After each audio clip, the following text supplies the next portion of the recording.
নমস্কার, কেমন আছো সবাই? বাঙালঘটির ফোরনের রকমারি পেজে সবাইকে স্বাগত জানাই। আজকে বন্ধুরা আমি তোমাদেরকে ইলিশ মাছের একটা রেসিপি করে দেখাবো, যেটা বানাবো কাঁচা আম দিয়ে। কাঁচা আম দিয়ে পাতলা করে কাঁচা লঙ্কা দিয়ে বানিয়ে নেবো ইলিশ মাছের ঝোল।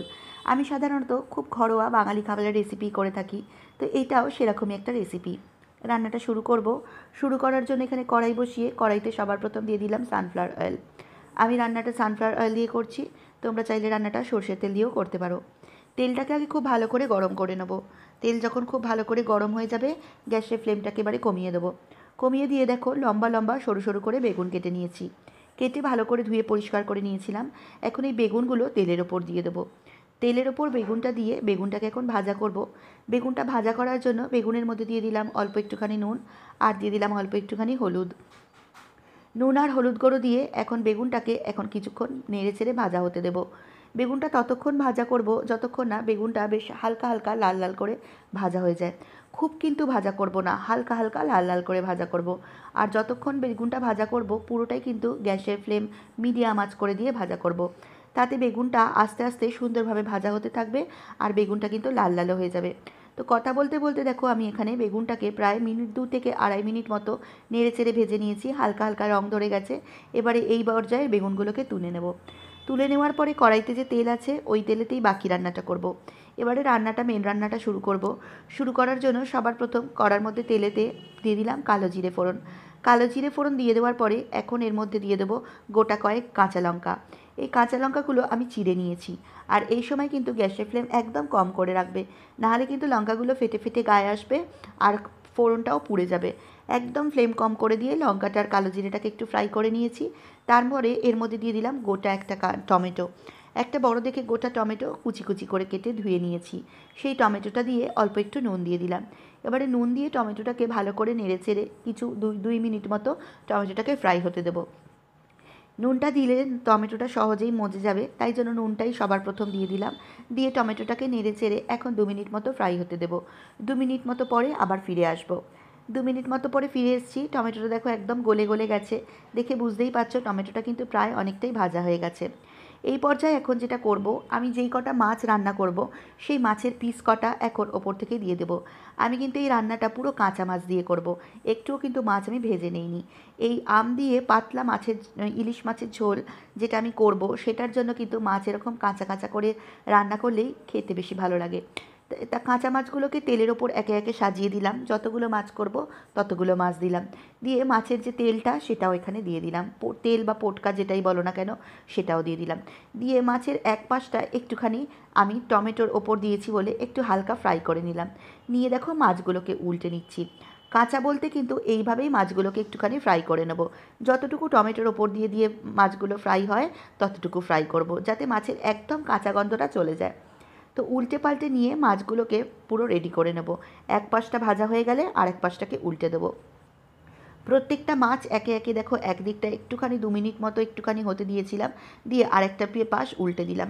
এতে কিন্তু ভাজাও হলো না, অথচ মাছের কাঁচার গন্ধটাও চলে গেল। সব মাছগুলোকে উল্টে পাল্টে দিয়ে এখন যেটা দেব, আমি মিক্সিতে সর্ষে ভালো করে বেটে নিয়েছিলাম। সেই সর্ষেটাকে আমি ছেঁকে নিয়েছি একটা বাটিতে। সর্ষের যে আঁশগুলো সেগুলো দিলাম না, সর্ষের খোসাটাকে ছেঁকে নিয়ে এখন সর্ষের খোসা ছেঁকে নেওয়ার যে জলটা সেই জলটা দিয়ে দিলাম। আর যতটা প্রয়োজন মনে করব ঝোল করব ততটা প্রয়োজন জল দিয়ে দিলাম। দিয়ে দেওয়ার পরে এখন এখানে গোটা কয়েক কাঁচা লঙ্কা ওপর থেকে দিয়ে দিলাম চিড়ে নিয়ে। কাঁচা লঙ্কাটা যে যেরকম ঝাল খাও সেরকম পরিমাণে লঙ্কাটা দিও। লঙ্কাটা দিয়ে দেওয়ার পরে দেখো আম কিন্তু খুব বেশি দেবো না। একটা আমের একটা ফালির কয়েকটা টুকরো, মানে একটা পাশ মধ্যিখানের আটির অংশের পরে তো দুদিকটা আমরা কাটি, তার একটা পাশ কেটে সেটাকে 4 টুকরো করেছি। সেই টুকরোটুকুই দিলাম, আর কিন্তু বেশি দেবো না। অল্প আম দিয়েই কিন্তু এই টকটা ঝোলটা হয়, তাই জন্য একটা ফালি দিলাম। দিয়ে এখন দিয়ে দিলাম প্রয়োজন অনুসারে হলুদ গুঁড়ো। যতটা হলুদ গুঁড়ো দেওয়ার প্রয়োজন হলুদ গুঁড়ো দিয়ে দিলাম। হলুদ গুঁড়ো দিয়ে দেওয়ার পরে এবারে স্বাদ মতো দিয়ে দেবো নুন। যতটা প্রয়োজন নুন লাগে নুন দিয়ে দিলাম। দিয়ে এবারে ঝোলটাকে ভালো করে একটু নেড়ে চেড়ে দিয়ে এখন ঝোলটাকে খুব ভালো করে ফুটতে দেবো। আর কিন্তু আর কিছুই দেবো না, ঝোলটাতে যা যা দেওয়ার আমি কিন্তু দিয়ে দিয়েছি। আর এই ঝোলটা কিন্তু সম্পূর্ণ কাঁচা লঙ্কা দিয়ে হবে। একদম পাতলা হালকা ঝোল। ঢাকনা চাপা দিয়ে এখন মিনিট 5 খুব ভালো করে ফুটতে দেবো। মিনিট 5 পর ফিরে এসেছি। দেখো ঝোলটা খুব টকবক করে ফুটছে, সুন্দরভাবে কিন্তু ঝোলটা ফুটে উঠেছে। আর ইলিশ মাছ তো অল্পেতেই সিদ্ধ হয়ে যায়, আমগুলোও কিন্তু সুন্দরভাবে এখানে সিদ্ধ হয়ে গেছে। তো এখন আমি পরবর্তী জিনিস যেটা দেব, যে বেগুনগুলোকে ভেজে রেখেছিলাম সেই বেগুনগুলোকে এখন এই ঝোলের মধ্যে দিয়ে দেবো। দিয়ে বেগুনগুলোকেও একটুখানি ঝোলের সাথে ফুটতে দেবো, তাহলে বেগুনেও ঝোলটা বেশ ঢুকে গিয়ে বেগুনগুলো বেশ সুন্দরভাবে ফুলে ফুলে যাবে। ভাজার সময় তো একদম গ্যাসের ফ্লেম লো করে করে ভেজেছি, তাতে বেগুনটা কিন্তু সম্পূর্ণ ভাজা হয়ে গেছে।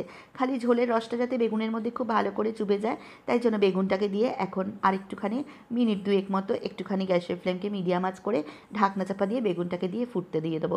তো ঢাকনা চাপা দিয়ে বেগুনটাকে ফুটিয়ে নিয়েছি। দেখো বেগুনটা এখন কিন্তু সুন্দরভাবে ঝোলটা টেনে গিয়ে বেগুনটা বেশ একদম ফুলে ফুলে উঠেছে, রসে একদম ভরে গেছে বেগুনটা। এখন রান্নার একদম শেষ পর্যায়ে এসে আমি যেটা দেবো সেটা হচ্ছে ধনেপাতা কুচি। ধনেপাতা কিন্তু অবশ্যই এই রান্নাটায় দেবে, দুর্দান্ত খেতে লাগবে। তো ব্যাস ধনেপাতাটা দিয়ে আর এক মিনিট মতো ধনেপাতাটাকে একটুখানি হতে দেব। আর যেটা দেব সেটা হচ্ছে লাস্টে একদম একটুখানি সর্ষের তেল ওপর থেকে ছড়িয়ে দেবো। একদম 1 চামচ মতো সর্ষের তেল ওপর থেকে ছড়িয়ে দিলে এটা কিন্তু খেতে দুর্দান্ত লাগবে, এর স্বাদ 2 গুণ বেড়ে যাবে। তো দেখো সর্ষের তেলটা দিয়ে ধনেপাতাটাগুলোকে চেপে চেপে দিয়ে আর 30 থেকে 40 সেকেন্ড মতো একটু ফুটতে দেবো, যাতে তেলের কাঁচা গন্ধটা আর না লাগে। আর এখন কিন্তু একদম ফুটিয়ে নিয়েছি, মাছের ঝোলটা একদম রেডি হয়ে গেল। গ্যাসের ফ্লেম অফ করে মাছের ঝোলটা নামিয়ে দেবো। তো ব্যাস তৈরি হয়ে গেল আজকের আমার মাছের ঝোল, আম দিয়ে, কাঁচা আম দিয়ে পাতলা করে বানানো ইলিশ মাছের ঝোল, যেটা একদমই কাঁচা লঙ্কা দিয়ে করা। দুর্দান্ত লাগে, বর্ষার দিনে একবার করে খেয়ে দেখো, মুখ ছেড়ে যাবে। তো আজকের রেসিপি তোমাদের কেমন লাগলো জানিও, ভালো লাগলে একটা লাইক করো, কমেন্ট করো, শেয়ার করো, চ্যানেলটা সাবস্ক্রাইব করে দিও। ধন্যবাদ।